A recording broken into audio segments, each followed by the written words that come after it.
सिंध की जानिब से शहरियों को ये दरख्वास्त करना चाहूँगा कि SOPs को फॉलो करना शुरू करें।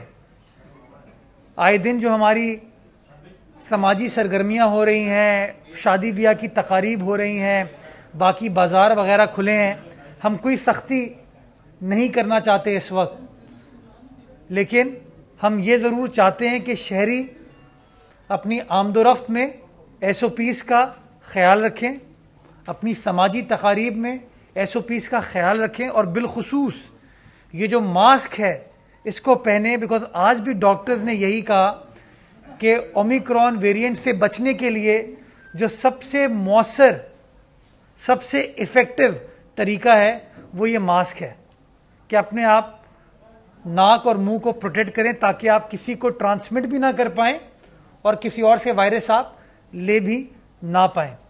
और इसके साथ साथ वैक्सीनेशन कि अगेन चूंकि कोरोना वायरस का जोर अल्लाह ताला ने करम किया, वो टूट गया था पाकिस्तान में, तो लोग थोड़े से कंप्लेसेंट हो गए थे। लोगों ने सोचा कि शायद अब वैक्सीन लगाने की ज़रूरत नहीं है। अभी तक सूबाई सिंध में पहली और दूसरी डोज मिला के 29 मिलियन लोग हैं जो कि वैक्सीनेट करा चुके हैं अपने आप को, जिसमें पहली डोज 18 मिलियन और जिन्होंने दोनों डोज लिए वो तकरीबन 11 मिलियन है। एग्जैक्ट नंबर्स मैं आपके साथ शेयर कर लूंगा, बट राउंड फिगर मैं आप लोगों को दे रहा हूं। हमारी कुल आबादी जो है तकरीबन 5 करोड़ है, तो हमें उस नंबर को बढ़ाने की ज़रूरत है। पिछले 24 घंटों में सूबाई सिंध के अंदर हमने 2.5 लाख लोगों को वैक्सीन लगाई है। हम चाहते हैं कि डेली इस नंबर को मजीद बढ़ा के 3, 3.5, 4 लाख तक पहुंचाएं ताकि और ज़्यादा अपनी जो वैक्सीन की कवरेज है उसको हम बढ़ा सकें और अपनी आवाम को कोरोना वायरस की बीमारी से, इस वबा से तहफ़्फ़ुज़ फराहम कर सकें। मैं शहरियों को ये तमाम तफसीलात शेयर करने का मकसद ये है कि खुदारा सिचुएशन अभी तो अंडर कंट्रोल है और हुकूमत नहीं चाहती कि सख्त फैसले करे, लेकिन आपको भी बहैसियत ज़िम्मेदार शहरी के अपना फ़र्ज़ निभाना है, हुकूमत का साथ देना है, हुकूमत की मदद करना है। और आप अगर अपनी समाजी तकारीब में, अपनी सोशल गैदरिंग्स में, अपनी और कमिटमेंट्स में, अपनी आमदोरफ्त में अगर SOPs का ख्याल रखेंगे, मास्क पहनेंगे और वैक्सीनेट कराएंगे अपने आप को, तो हम और ज़्यादा बेहतर अंदाज से, एहसन अंदाज से कोरोना वायरस की वबा से मिलकर निमट सकेंगे, उसका सामना कर सकेंगे। अब मैं आता हूँ दूसरे इशू के ऊपर जो कि सेहत कार्ड से मुताल्लिक है। वफाकी हुकूमत पाकिस्तान तहरीक इंसाफ की, जो कि 8 साल से खैबर पख्तूनख्वा में इक़्तिदार में है, जो कहती है कि उन्होंने दूध और शहद की नदियाँ बहा दी हैं खैबर पख्तूनख्वा में, और अब पंजाब और बलूचिस्तान में भी वो उसी तरह की चीज़ें कर रहे हैं। मैं समझता हूँ कि सेहत कार्ड भी एक बहुत बड़ा स्कैम है जो कि PTI की जानिब से स्टार्ट किया जा रहा है, क्योंकि बुनियादी तौर पर हुकूमतों का काम है अपने अस्पतालों को एहसन अंदाज से चलाना, और अगर आपके अस्पताल अच्छे अंदाज से चल रहे हों, एहसन अंदाज से चल रहे हों, उनको तमाम तिब्बी सहूलियात आसानी से मैसर हों, डॉक्टर्स हों, फैसिलिटीज़ हों, अमला हो, अद्वियात हों, तो लोग आसानी से अपना इलाज करा सकते हैं। ये सेहत कार्ड लाना इस बात का सबूत है कि PTI इस बात का एतराफ़ करती है कि वो पब्लिक सेक्टर अस्पतालों को अपनी हुकूमत में ठीक नहीं कर पाई है, चाहे वो खैबर पख्तूनख्वा हो, पंजाब हो, बलूचिस्तान हो, इस्लामाबाद हो। वहाँ पर पब्लिक सेक्टर अस्पताल ये नहीं चला पा रहे, लोगों को क्वालिटी ट्रीटमेंट नहीं मिल रही, तो अब ये उनको कह रहे हैं कि भाई हम, सरकार तो आपको कुछ नहीं कर सकती, आप प्राइवेट अस्पतालों का रुख करें। ये बड़ी इंपॉर्टेंट चीज़ है कि सरकारी अस्पताल को वो पैसे दे के आप इम्प्रूव कर सकते हैं, लेकिन जब सरकारी अस्पताल को आप पैसे देकर इम्प्रूव करेंगे तो उसका फ़ायदा आवाम को होगा, सरकार को होगा। आपके जो अपने दोस्त यार हैं, आपकी ATMs हैं, जिनके प्राइवेट अस्पताल हैं, उनको तो वो पैसे नहीं मिलेंगे। तो आपने सरकारी फंड्स को प्राइवेट सेक्टर अस्पतालों में डाइवर्ट करने का ये नया तरीका निकाला, जिसके तहत आपने फैसला किया कि 10 लाख रुपए तक उन प्राइवेट सेक्टर के अस्पतालों को दे दिया जाएगा किसी के इलाज मुआवजे के लिए। मैं सवाल पूछना चाहूंगा कि वो पैसे अगर आप पेशावर के अस्पताल पे, मर्दान के अस्पताल पे, लाहौर के अस्पताल के ऊपर खर्च कर रहे हो, इस्लामाबाद के पिम्स पे खर्च कर रहे हो, वहां पे अच्छी ट्रीटमेंट मिल रही हो, तो कोई शहरी जो है वो प्राइवेट अस्पताल का रुख नहीं करेगा, वो उसी पब्लिक सेक्टर अस्पताल में जाके ट्रीट कराएगा। लेकिन चूंकि आपका इंटरेस्ट आवाम की खिदमत नहीं है, आपका इंटरेस्ट सरकार की खिदमत नहीं है, आपका इंटरेस्ट तो अपने आसपास के जो लोग बैठे हैं, आपके एटीएम जो हैं, जिन्होंने आपका पिछले 22 साल की जिद्दोजहद में साथ दिया, उनको नवाजना है, तो आपने एक ये नई पॉन्जी स्कीम स्टार्ट की है। और मैं आज आपके सामने आदाद व शुमार पेश करूंगा, और मैं एम्फेसाइज खैबर पख्तूनख्वा इसलिए कर रहा हूं कि 8 साल से ये लोग वहां पर इख्तदार में हैं, 3.5 साल से पंजाब में, बलूचिस्तान में और वफाक में भी हैं। और मैं मवाजना करूंगा, क्योंकि हम पे इल्ज़ाम लगाते हैं कि सिंध सेहत कार्ड इशू नहीं कर रहा। मैं आपको बताऊंगा कि सिंध सेहत कार्ड क्यों इशू नहीं कर रहा, और उसकी वजह यह है कि सिंध ने अपने हेल्थ के निज़ाम को, सरकारी अस्पताल के निज़ाम को बेहतर बनाया। हमारे अस्पतालों में मुफ्त इलाज हो रहा है शहरियों का, हमारे अस्पतालों में सारे पाकिस्तान से पेशेंट्स आते हैं, अपना इलाज कराते हैं, मुफ्त इलाज कराते हैं। तो अगर खैबर पख्तूनख्वा के अस्पताल सही चल रहे होते, पंजाब, बलूचिस्तान, इस्लामाबाद के अस्पताल सही चल रहे होते, तो लोग, वो पेशेंट्स सूबाई सिंध का रुख नहीं करते। और आपने सेहत कार्ड इशू करके उनको प्राइवेट सेक्टर भेजने का जो फैसला किया है, ये इस बात का एतराफ़ जुर्म है आपकी जानिब से कि आप लोग सरकारी अस्पताल नहीं चला सकते, आपके बस की बात नहीं है। मैं आपको बताना चाहूंगा कि साल 2021 के 365 रोज में NICVD कौमी इदारा अमराज कल्ब ने 18,76,107 पेशेंट्स का मुफ्त इलाज किया। 18,76,107 पेशेंट्स का मुफ्त इलाज किया है NICVD ने। सारे अखराजात पाकिस्तान पीपल्स पार्टी की सिंध हुकूमत ने बेयर किए, और अवाम को जो अमराज कल्ब में जो महंगी कार्डियक केयर में अखराजात बेयर करना पड़ते थे, वो अल्हम्दुलिल्लाह सूबाई सिंध में उनको बेयर नहीं करना पड़ते। इन पेशेंट्स में कराची शहर में 9,58,447 पेशेंट्स का मुफ्त इलाज हुआ, 9,58,447।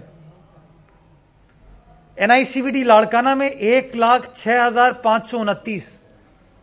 NICVD टंडो मोहम्मद खान, छोटा सा जिला है, 1,53,476। NICVD हैदराबाद में 90,316। NICVD 7 में 20,078। NICVD सखर में, चूंकि सखर पंजाब से बहुत करीब है, बलूचिस्तान से बहुत करीब है, 1,97,048 पेशेंट्स NICVD सखर ने। NICVD नवाबशाह ने 22,687 पेशेंट्स। NICVD मिट्टी, ये थर की बड़ी बात करते हैं ये लोग, NICVD हमने थर पार्कर में भी खोला, मिट्टी में खोला, 27,772 पेशेंट्स का वहां पर मुफ्त इलाज हुआ। NICVD खैरपुर में 39,800। और हमारे लियारी में जो पिछले दिनों हमने अपना सेंटर खोला था, वहां पे 48,037 पेशेंट्स का मुफ्त इलाज हुआ। ये टोटल नंबर बनता है 18,76,107 मुफ्त। मैं आपको कर दूंगा, कॉपी दे दूंगा आपको। ये फखरिया पाकिस्तान पीपल्स पार्टी कहती है, बिलावल भुट्टो जरदारी साहब की सिंध हुकूमत कहती है कि हम पाकिस्तान की खिदमत करते हैं, वफाक में हम नहीं हैं, सिंध में है, लेकिन सारे पाकिस्तान की खिदमत करते हैं। वो मैं दस्तावेजात आपके साथ शेयर करता हूं, ईयर वाइज ब्रेकअप देता हूं आपको। आज़ाद कश्मीर से 2021 के साल में, आज़ाद कश्मीर जहां पर इमरान खान साहब की हुकूमत है इस वक्त, 5,369 पेशेंट्स आज़ाद कश्मीर से NICVD आए और उनका मुफ्त इलाज किया NICVD ने। बलोचिस्तान से, जहां पर PTI और उनके इत्तेहादियों की हुकूमत है, साल 2021 में 1,25,117 पेशेंट्स आए। गिलगित बल्तिस्तान, जहां पर एक बार फिर PTI बरसरे इख्तदार है, वहां से 1,636 पेशेंट्स आए। खैबर पख्तूनख्वा, जहां 8-8.5 साल से इन फरिश्तों की हुकूमत है, दूध और शहद की नदियां बहा दी, सेहत कार्ड भी इशू कर दिया, अस्पताल भी ठीक कर दिए, उस खैबर पख्तूनख्वा से 8,338 पेशेंट्स हैं जिन्होंने सूबा सिंध का रुख किया। और सरदार उस्मान बोजदार साहब के सूबे से, सूबा पंजाब से 51,178 पेशेंट्स आए, जिनका मुफ्त इलाज सूबा सिंध के NICVD ने किया। 51,178, यानी कि जो 18 लाख पेशेंट्स हमने इस साल ट्रीट किए NICVD ने, उसमें से 1,51,638 पेशेंट्स का ताल्लुक सूबा सिंध से नहीं था। 1,91,638 patients were not from the province of Sindh, they were from Punjab, Azad Kashmir, Gilgit Baltistan, Khyber Pakhtunkhwa, Balochistan. ये शो करता है कि इदारों को कैसे बनाया जाता है, इदारे कैसे अवाम की खिदमत करते हैं। सेहत कार्ड के जरिए आपने प्राइवेट सेक्टर के अस्पतालों को नवाज दिया। अगर आपने अपने अस्पतालों को ठीक किया होता तो आज ये सिचुएशन नहीं होती। और अगर मैं आपको पिछले 3 साल की फिगर दूं, पिछले 3 सालों में 5,25,815 पेशेंट्स हैं जो सूबा सिंध के बाहर से आए हैं, जिनका मुफ्त इलाज सिंध हुकूमत के NICVD ने किया है। यह है विजन बिलावल भुट्टो जरदारी साहब का, यह है विजन पाकिस्तान पीपल्स पार्टी का कि किस तरीके से आपको अवाम की खिदमत करना है। अगर उन्होंने अपने अस्पतालों को ठीक किया होता, मैं नून लीग से भी मुखातिब हूं, PTI से भी मुखातिब हूं, अगर उन्होंने अपने अस्पतालों के इंफ्रास्ट्रक्चर को ठीक किया होता तो आज ये पेशेंट्स पेशावर से उठ के कराची नहीं आ रहे होते, क्वेटा से उठ के कराची नहीं आ रहे होते, मुल्तान बहावलपुर से, मुजफ्फरगढ़ से सक्खर नहीं आ रहे होते, आज़ाद कश्मीर से टंडो मोहम्मद खान नहीं आ रहे होते। गम्बट इंस्टीट्यूट ऑफ मेडिकल साइंस, सालाना सिंध हुकूमत इसको तकरीबन 4.5 अरब रुपए देती है ताकि अवामुन नास का मुफ्त इलाज वहां पर किया जा सके। और पाकिस्तान पीपल्स पार्टी, बिलावल भुट्टो जरदारी साहब की पाकिस्तान पीपल्स पार्टी फखरिया कहती है कि खैरपुर जिले की छोटी सी तहसील गम्बट में कॉर्निया, किडनी और लिवर का मुफ्त ट्रांसप्लांट किया जा रहा है। आपको इसकी मिसाल नहीं मिलेगी। आपको याद होगा आज से 10 साल पहले लोग सस्ते इलाज के लिए, जिगर की पेवंदकारी के लिए हिंदुस्तान का रुख करते थे। आज अल्हम्दुलिल्लाह सारे पाकिस्तान से पेशेंट्स हमारे खैरपुर आते हैं, हमारे अस्पताल आते हैं और उनका मुफ्त ट्रांसप्लांट किया जाता है। इखराजात कौन बेयर करती है? सिंध हुकूमत। किसकी सिंध हुकूमत? पीपल्स पार्टी की सिंध हुकूमत, बिलावल भुट्टो जरदारी साहब की सिंध हुकूमत। मैं आपको बताना चाहूंगा कि जिगर की अब तक 550 लोग हैं जिनका जिगर का ट्रांसप्लांट हो चुका है सूबा सिंध के अंदर। कितने? 550। एक पेशेंट की कॉस्ट 40 लाख रुपए। कौन बेयर करता है, कौन इखराजात उठाता है? सिंध हुकूमत। हम पैसे किसी प्राइवेट सेक्टर के अस्पताल को नहीं देते, हम अपने अस्पतालों को इस काबिल करते हैं कि आइए वहां पर इलाज कराइए। 40 लाख रुपए पर पेशेंट। 550 लिवर के ट्रांसप्लांट हमने किए हैं और 550 में से 284 का ताल्लुक सूबाई सिंध से था, यानी कि 52% का ताल्लुक सूबाई सिंध से था, 48% का ताल्लुक सूबाई सिंध से बाहर से था, जिसमें पंजाब से 164 अफराद हैं जिनका लिवर ट्रांसप्लांट हुआ, 164 मुफ्त। खैबर पख्तूनख्वा से 14 मरीज हैं जिनका मुफ्त लिवर ट्रांसप्लांट हुआ। बलोचिस्तान से 80 पेशेंट्स हैं जिनका मुफ्त लिवर ट्रांसप्लांट हुआ। इसी तरह इस्लामाबाद, आज़ाद कश्मीर और बिलखुसूस अफगानिस्तान से पेशेंट्स आते हैं। जब हम बात करते हैं कि बाहर से पेशेंट्स आ रहे हैं, मजाक उड़ाते हैं हमारा। जिस दिन चाहेंगे आप दोस्त, मैं आपके साथ नाम शेयर करूंगा, लोगों के पासपोर्ट नंबर शेयर करूंगा, NIC की डिटेल शेयर करूंगा कि फला पेशेंट फला तहसील से आया है, तारीख बताऊंगा किस तारीख को आया है। लेकिन चूंकि लोगों की प्राइवेट चीज है, प्राइवेसी है, हम उसके प्राइवेट डिटेल्स को डिक्लेयर नहीं करते। लेकिन ये नंबर बताना जरूरी है कि 40 लाख पर पेशेंट खर्चा आता है, 550 पेशेंट्स का लिवर ट्रांसप्लांट सिंध हुकूमत करती है। पैसे हम देते हैं और उन अफराद का ताल्लुक सिर्फ हमारे सूबे से नहीं है, सारे पाकिस्तान से है। किडनी पे आ जाएं, गुर्दे, 140 अफराद हैं जिनका किडनी का ट्रांसप्लांट हुआ है government institute of medical science में। पर पेशेंट कॉस्ट है 20 लाख रुपए। कौन पे करता है? बिलावल भुट्टो जरदारी साहब की सिंध हुकूमत। 140 लोग हैं जिनका किडनी का ट्रांसप्लांट हुआ और पर पेशेंट कॉस्ट 20 लाख रुपए इसकी है। 112 हैं जिनका कॉर्निया का ट्रांसप्लांट हुआ है, 112 आंख, मोतिया। कॉकलियर 16 और बोन मैरो।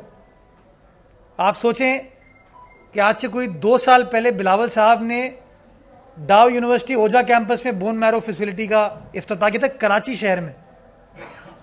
अब हमने वही चीज खैरपुर में गंबट में स्टार्ट कर दी है और अल्हम्दुलिल्लाह अभी तक 11 अफराद हैं जिनका bone marrow transplant Gambat institute of medical science में हुआ है। मैं यहां पर यह भी बताना चाहूंगा कि इनका पीरियोडिकल जब रिव्यू होता है, इनको अद्वियात, उसके अखराजात भी सिंध हुकूमत बेयर करती है। यह है अवामी खिदमत, जेन्युइन अवामी खिदमत। अब आ जाए जिना अस्पताल पे। जिना अस्पताल में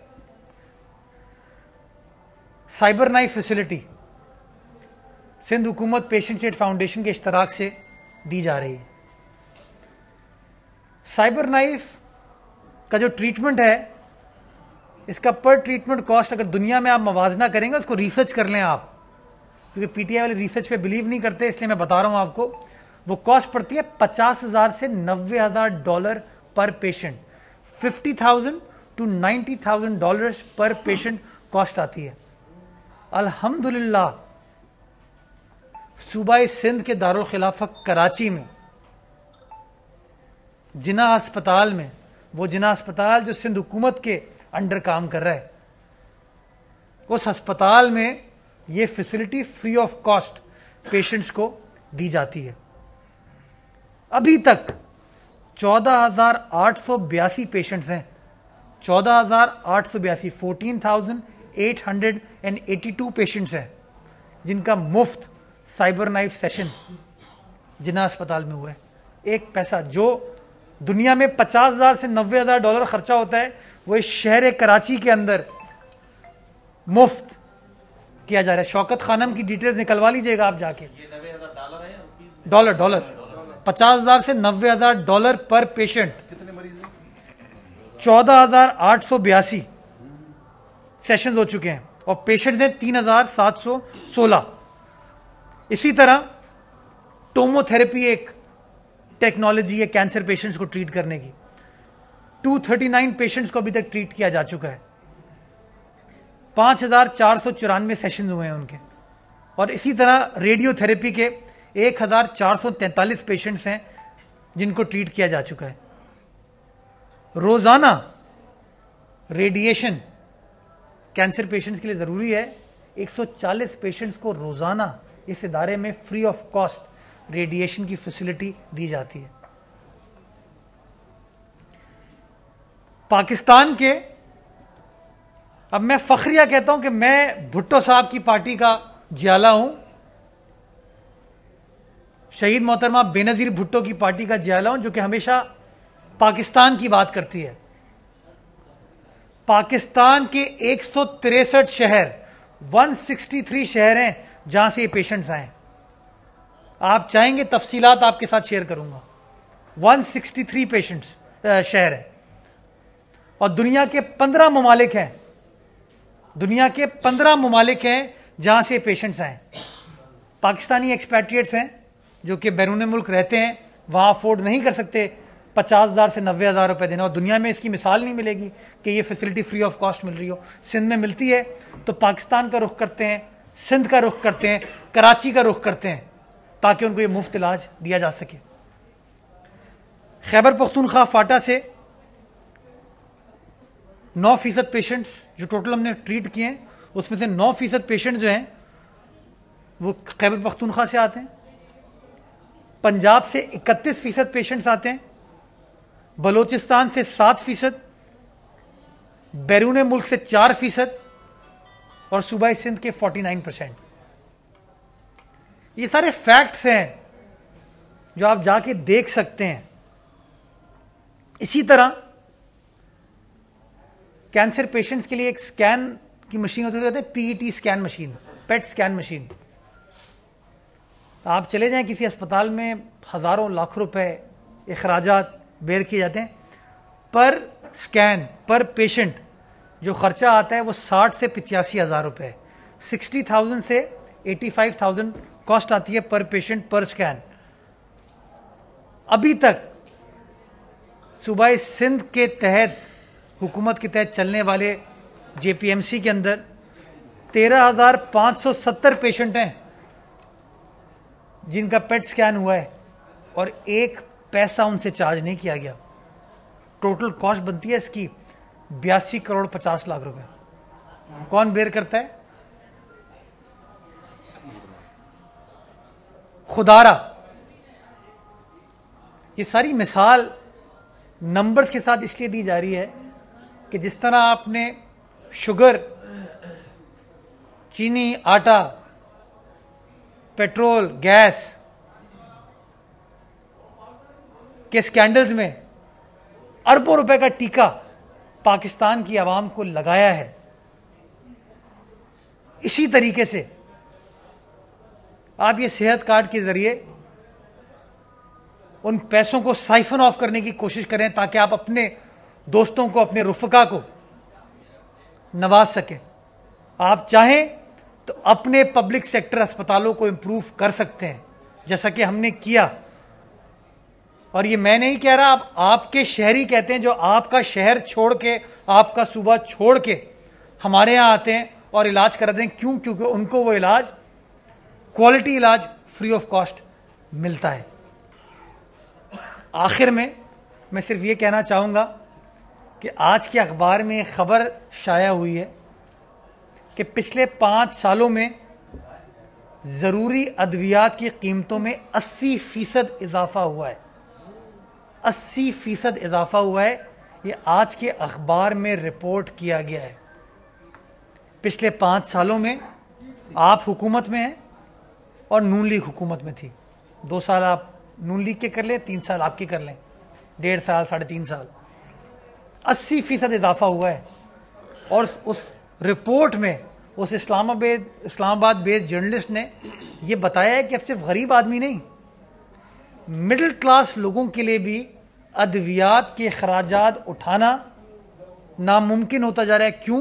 क्योंकि आपके दौर में इमरान खान साहब इतना इजाफा हुआ कीमतों में। अल्लाह ताला इन लोगों को एहसास अपनी बातों में नहीं, अपने काम में दे। 3.5 साल में तो एहसास नजर नहीं आया सिवाय ऐलानात के। बहुत शुक्रिया। साहब ये बताइएगा कि जो नया वायरस आ रहा है ओमिक्रॉन, तो जो सेक्टर आपने बंद किए थे वैक्सीन क्योंकि कम हो गया था वायरस, तो क्या उन सेंटरों को आप दोबारा से बहाल करेंगे? क्योंकि 2.5 से 4 लाख तक उस वक्त मुमकिन होगा जब जो 24 घंटे होंगे या सेंटर बहाल करेंगे। दूसरी बात ये कि जब आप सिंध हुकूमत प्रेस कॉन्फ्रेंस करती है तो एक अफवाह भी फैल जाती है कि पता नहीं लॉकडाउन लग जाएगा, और इस तरह की कुछ लोग जो है वो नेगेटिव प्रोपेगेंडा शुरू करते हैं। तो इन दोनों चीजों की तरफ वजाहत करें। अच्छा, आपने कहा कि ओमिक्रॉन वेरिएंट आ जाएगा। मेरे भाई, ओमिक्रॉन वेरिएंट आ चुका है।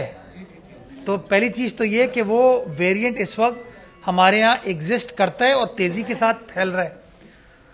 अब उस तेजी के साथ उसके फैलाव को रोकने के लिए आपको एहतियात करने की जरूरत है।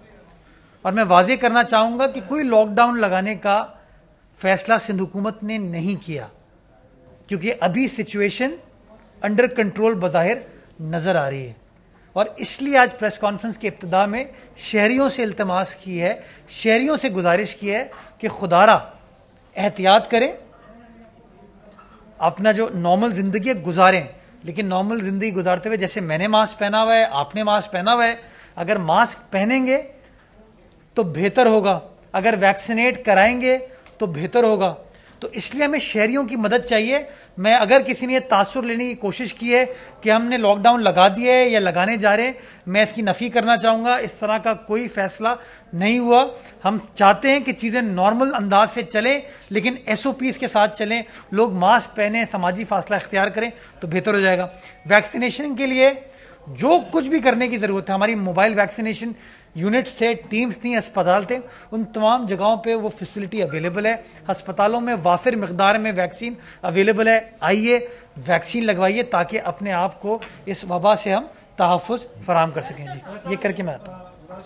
जैसे ओमिक्रॉन अभी आया भी नहीं था, तो जैसे लास्ट टाइम हुआ था कि अभी कोरोना नहीं आया था, तो लेकिन मुल्क की एंट्री पॉइंट्स पे, स्पेशली एयरपोर्ट्स पे और दीगर सरहदी इलाकों पे जगह पर इतनी ज़्यादा विजिलेंस नहीं थी।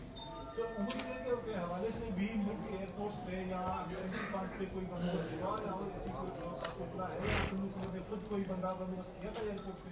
अच्छा देखिए काई साहब, ये जो एयरपोर्ट्स हैं ये वफाक की डोमेन में आते हैं, और इसको रेगुलेट करना है या अगर आपको टेस्टिंग को मैंडेटरी बनाना है तो ये वफाक फैसला कर सकती है। दुबई ने फैसला किया हुआ है कि जो शख्स भी दुबई एंटर होगा उसका बोर्ड करते वक्त भी टेस्ट लिया जाता है, नेगेटिव रिपोर्ट आती है तभी उसको टेस्ट ट्रैवल करने की इजाज़त दी जाती है, और वो यूएई लैंड करने के बाद भी उसका टेस्ट होता है। तो ये चीज़ हमारे यहाँ भी की जा सकती है अगर वफाकी हुकूमत करना चाहे। हमने एक हेल्थ डिपार्टमेंट की डेस्क बनाई हुई है कराची एयरपोर्ट पे, और उस कराची एयरपोर्ट के ऊपर वो रैंडम टेस्टिंग बिल्कुल करते हैं। लेकिन अगर वफाकी हुकूमत समझती है कि हमें परमानेंट लेवल पे टेस्टिंग करने की ज़रूरत है तो फिर पॉलिसी गाइडलाइन जो है वो एनसीओसी की जानिब से आनी पड़ेगी, और वो तमाम आपको इंटरनेशनल एयरपोर्ट्स पे आपके एंट्री एग्जिट पॉइंट्स पर करना होगा। और आपने बड़ी अहम बात की है कि जिस तरह पहले भी ये जो कोविड कोरोना वायरस है, ये इसके मुख्तलिफ इकसाम हैं, इनका जन्म पाकिस्तान में नहीं हुआ था, ये पाकिस्तान के बाहर से आई थी। तो नेचुरली इन्हीं बॉर्डर्स के जरिए आई थी, इन्हीं एयरपोर्ट्स पोर्ट्स के जरिए आई थी।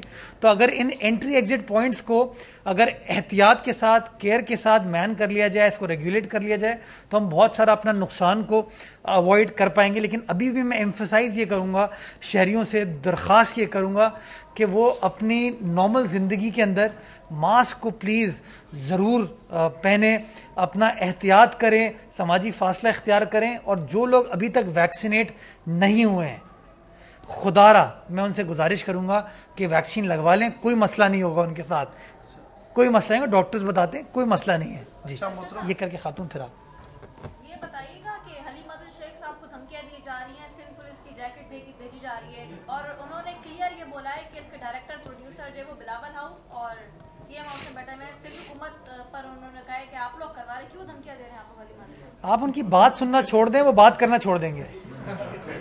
ये मतलब आप मुझे बताएं यार, ये वो आदमी है जो जेल में शायद 2 घंटे रहा था, इसने कहा मेरे दिल में तकलीफ हो रही है, मुझे एनआईसीवीडी ले जाओ। तो अगर हमें नुकसान पहुंचाना होता तो हम उसको नहीं लेके जाते। हमने फौरी तौर पर उसकी रिक्वेस्ट पे, वो एनआईसीवीडी को बुरा भला कहता है, जिना अस्पताल को बुरा भला कहता है, हमने उसको फौरी तौर पर जो है वो एनआईसीवीडी शिफ्ट किया, उसकी फैमिली से उसको मिलने की इजाज़त दी, पूरी फैमिली उससे माशाल्लाह मिलने आती थी, आपने तस्वीर देखी, उसके सियासी रुफका उससे मिलने आते थे।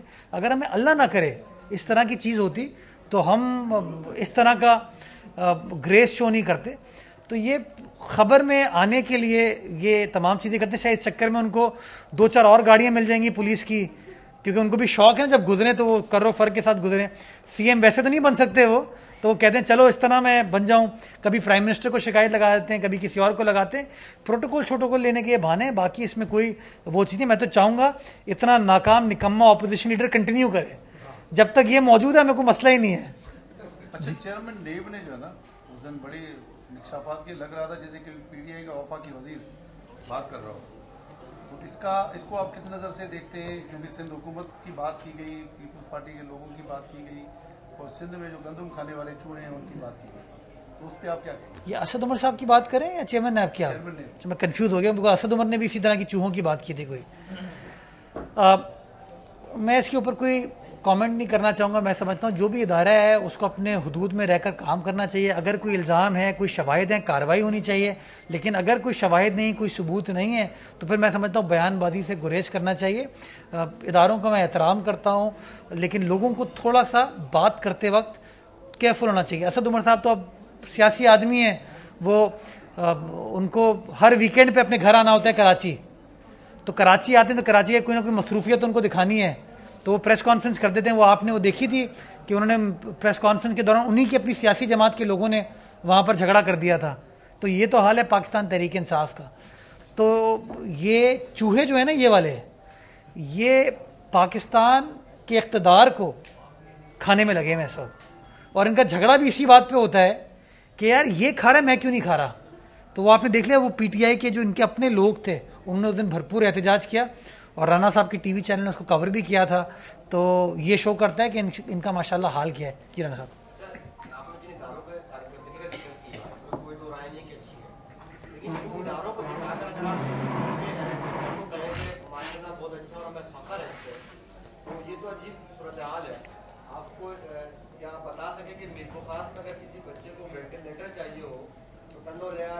हैदराबाद तक कोई वेंटिलेटर नहीं, उसे कराची आना पड़ता है, और इस चक्कर में बहुत सारे बच्चे मर जाते हैं। अगर आप इन इदारों को कह के, और अगर आपके अस्पतालों की सूरत हाल सिंध भर में इतनी अच्छी है, तो आपका कोई एमएनए, कोई एमपी सरकारी अस्पतालों से इलाज नहीं करवाता, प्राइवेट अस्पतालों से, और गरीब आदमी का भी कोशिश होती है। तो ये तो अगर आप इन इदारों के सामने रख के कहें कि मैं समझ गया। और दूसरा सवाल मैं भूल जाऊंगा, बहुत लंबा हो गया ये। बस बता दीजिएगा कि क्या बतौर एडमिनिस्ट्रेटर क्या आप लोगों के पास कोई ऐसा सर्वे आप लोगों ने किया कि कराची के नालों पे कितनी इमारतें या दुकानें हैं? अच्छा, आप चाहेंगे मैं कुछ एमएनए एमपीएस का नाम दे दूंगा जिन्होंने एनआईसीवीडी में ट्रीट कराया है अपने आप को? नहीं, मैं एनआईसीवीडी में ट्रीट कराया है, किसी ने हैदराबाद में कराया है, किसी टंडो मामू नहीं, खुर्शीद शाह के अलावा चले, उनके अलावा। तो जब आप कहेंगे मैं आपके साथ वो तफसीलात शेयर कर लूँगा। देखिए, मैं कभी नहीं कहता सिचुएशन आइडियल है, हम एक इर्तकाई अमल से गुजर रहे हैं। चीज़ों को इम्प्रूव करना हर सोसाइटी के लिए इम्पॉर्टेंट होता है, और हम चीज़ों को इम्प्रूव करते जा रहे हैं। मैं तो आपको ये बता रहा हूँ कि हमने कुछ ना कुछ अचीव किया है, जब तो बाहर से लोग आ रहे हैं, और ये फैक्ट है, आप खुद भी इस बात का एतराफ़ करते हैं। लेकिन हाँ, जहाँ पर बेहतरी की गुंजाइश है उसको बेहतर करने की ज़रूरत है। मैंने बड़ा सुना था कि थरपारकर के डिस्ट्रिक्ट हेडक्वार्टर अस्पताल में जो न्यूनेटल केयर है वो एग्जिस्ट ही नहीं करती, वहाँ बड़ा बुरा हाल है। राना साहब, मैं खुद गया वहाँ पर, मैं देख के आया, सिचुएशन देखी, तभी मैं आपको कह रहा हूँ। मैं तो यहाँ तक बताऊँगा, अब्बासी शहीद अस्पताल की मैं मिसाल दूँ, पूरे अब्बासी शहीद में क्या सिचुएशन आपको पता है। लेकिन वहाँ पे जो चाइल्ड लाइट फाउंडेशन जिसको सिंध गवर्नमेंट फंड करता है, उसका आप सिर्फ इदारा जाके देख लेंगे, उसकी बिल्डिंग देख लेंगे, उसका हिस्सा देख लेंगे, तो आपका दिल खुश होगा, काम हो रहा है। तो मैं समझता हूँ बहुत सारा काम हुआ है जिसकी तशहीर होने की ज़रूरत है। लेकिन हाँ, बहुत सारा काम होने की ज़रूरत है जो कि पाकिस्तान पीपल्स पार्टी की सिंध हुकूमत कर रही है। जी हाँ, नाले का एक सर्वे हुआ है, मैं नंबर आपके साथ शेयर करूँ, मेरे पास रेडिली नंबर अवेलेबल नहीं है, बट मैं आपको बता दूंगा। कुछ इस तरह की मार्केट्स हैं जो आज भी नालों पर बनी हुई हैं, जो एग्जिस्ट करती हैं, वो हैं। जो आपने अपनी सारी गुफ्तगू में इस वक्त बात की, बार बार एम्फसाइज किया कि सिंध हुकूमत ने, बिलावल जरदारी की पीपल्स पार्टी ने इतने फंड्स दिए, एनआईसीवीडी, जिना, गंबड़, हर जगह, इसको थोड़ा सा वादे कर दें कि ये बार बार एम्फसाइज करने का क्या मकसद है? असल तो पैसा तो आवाम का ही होता है जो सरकारी अस्पतालों के थ्रू में मिलता है, उसका कोई रीजन होगा? देखिए, आवाम का पैसा तो वफाक को भी मिल रहा है, वो पैसा कहाँ जा रहा है? कोई रिलीफ मिल रही है एक आम आदमी को, 22 करोड़ आवाम को। लेकिन हाँ, जो हुकूमतें होती हैं, जो अवामी हुकूमतें होती हैं, वो जामिन होती हैं इस बात की कि वो पैसा ऐसा अंदाज से, सही अंदाज से खर्च किया जाए। तो मैं आपको बता रहा हूं कि एक तरफ इमरान खान की हुकूमत है और एक तरफ बिलावल भुट्टो जरदारी साहब की हुकूमत है। तो बिलावल भुट्टो जरदारी साहब की हुकूमत इस पैसे को अवाम की अमानत समझ के इस तरीके से लगा रही है, और इमरान खान साहब की जो हुकूमत है वो इस तरीके से पैसे को लगा रही है। और मैं आपको नंबर इसलिए दे रहा हूं, ये शो करने के लिए कि मुर्तज़ा वहाब ये नहीं कह रहा, लियाकत अस्कानी ये नहीं कह रहा, पीपल्स पार्टी नहीं कह रही, दूसरे सूबों से पेशेंट्स यहां पर आ रहे हैं तो उनका कॉन्फिडेंस है यहाँ के अस्पतालों पे, यहाँ की फैसिलिटी पे, इसलिए वो आ रहे हैं। तो मैं बताने की कोशिश कर रहा हूँ कि जो आपने सेहत कार्ड का एक स्कैम पॉन्जी स्कीम क्रिएट करने की कोशिश की है, इससे बेहतर होता कि आप अपने अस्पतालों की फैसिलिटी को बेहतर बनाते, इंप्रूव करने का प्रोसेस स्टार्ट करते, तो शायद आपको अपने पेशेंट्स को प्राइवेट अस्पताल की तरफ नहीं भेजना होता। जी वकास साहब जो है बड़ा बाइख्तियार बलदियाती निज़ाम का मुतालबा और जिक्र कर रहे थे, उन्होंने दिया कि सिंध में इसके लिए तहरीक चलाएंगे माली और इंतजामी तौर पर बाइख्तियार बलदियाती निज़ाम के लिए। यहाँ सिंध की दीगर जमातें भी एहतजाज पर हैं, सूबाई हुकूमत इसके लिए फौरी वज़ीर आला साहब कोई आप लोग कमेटी बना रहे हैं। अच्छा, मुझे वकास ये समझ नहीं आता कि सारी तहरीक जो है ना वो सूबा सिंध में इनको चलानी होती है और कहीं इनको कुछ नहीं करना, और सूबा सिंध के अंदर भी बिलखुसूस कराची के निज़ाम को पैरालाइज करना होता है इन लोगों को। मैं पूछना चाहूंगा इनसे कि खैबर पख्तूनख्वा के बल्दियाती इंतखाबात के फर्स्ट फेज के नताइज के बाद कौन सी तरमीम लेके आए ये? वहां पर तरमीम क्या पीपल्स पार्टी लेके आई? वहां पर तरमीम क्या सिंध हुकूमत लेके आई? वहां पर तो इमरान खान साहब की हुकूमत है। तो क्यों न तमाम इख्तियारात उन बल्दियाती इलेक्टेड नुमाइंदों से लेके असिस्टेंट कमिश्नर्स की तरफ ट्रांसफर कर दिए? तो जितनी भी इनको मैंने बताया ना, इनको वीकेंड पे घर आना होता है, क्योंकि कराची से तो इलेक्ट हुए नहीं है ये। तो वीकेंड जब घर आएंगे तो कुछ ना कुछ अपनी इंतजामी सियासी सरगर्मी तो दिखानी है। तो इसलिए इस तरह की बातें करते हैं, इसका कोई हकीकत से लेना देना नहीं है। मैं चाहूंगा अगली बार असद उमर साहब आए, उनसे प्लीज ये सवाल पूछिएगा कि आप इख्तियारात की बात कर रहे हैं तो आपने खैबर पख्तूनख्वा के अंदर क्या किया, और पंजाब में आपने बल्दियाती निज़ाम के साथ क्या किया है, इस्लामाबाद में आपने बल्दियाती निज़ाम के साथ क्या किया। आप तो वो सियासी जमात हैं, आप तो वो हुकूमत है जिसने इस्लामाबाद के इलेक्टेड मेयर को घर भेज दिया था।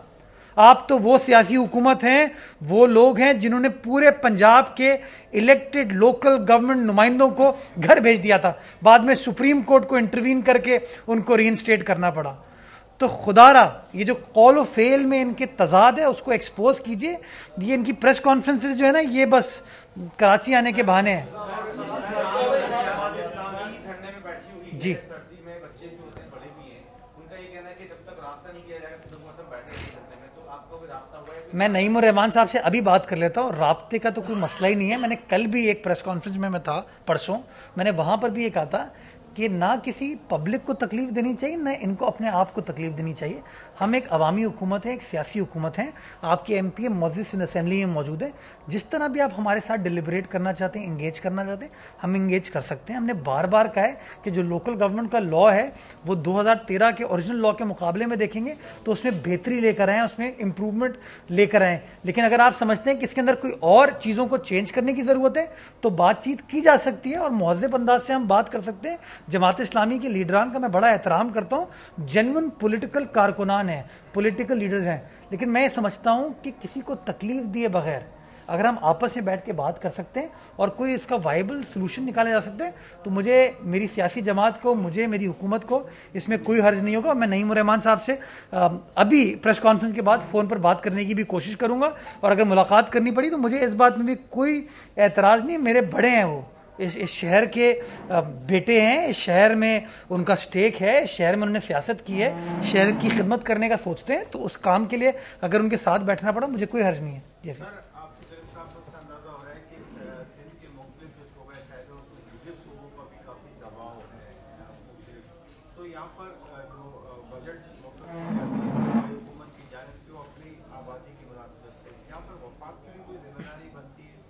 अभी तक आपको अंदाजा हो रहा है, यकीन नहीं हुआ। मैं तो आपको नंबर दे दिए यार, नंबर दे दिए किस तरीके से माशाल्लाह सूबा सिंध के अस्पताल सारे पाकिस्तान की खिदमत कर रहे हैं। और मैं तो कहूँगा अल्लाह ताला इस सूबे को और तौफीक दे। इस सूबे की आवाम का दिल बहुत बड़ा है, और तौफीक दे कि इसी तरीके से सारे पाकिस्तान की इंसानियत की खिदमत करेंगे। जैसे फरमाया कि सिंध के जो दीगर इलाके हैं वहाँ पे भी हॉस्पिटल्स बहुत अच्छे काम कर रहे हैं। हमारे सीनियर सहाफ़ी थे सर, एक हमारे सीनियर सहाफ़ी थे जो करमपुर में, उनको अटैक पड़ा। शिकारपुर में भी बहुत बड़ी हॉस्पिटल है, वहाँ पर भी कोई दिन की कोई ऐसी एक्टिविटी नहीं थी, तो सखर तक पहुँचते वो फोत हो गए।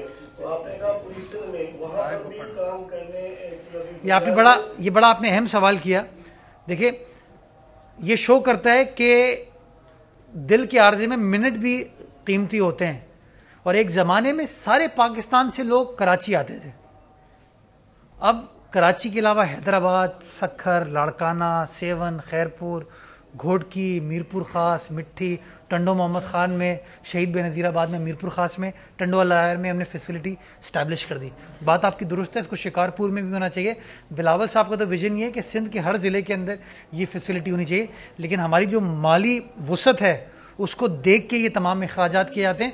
बट ये जो आपने बात की, इसको मैं इंशाल्लाह जो हुकूमती हल्के हैं उसमें कन्वे करूँगा और कोशिश करूँगा कि इसका फौरी तौर पर कोई ना कोई अदरा किया जाए। बहुत शुक्रिया।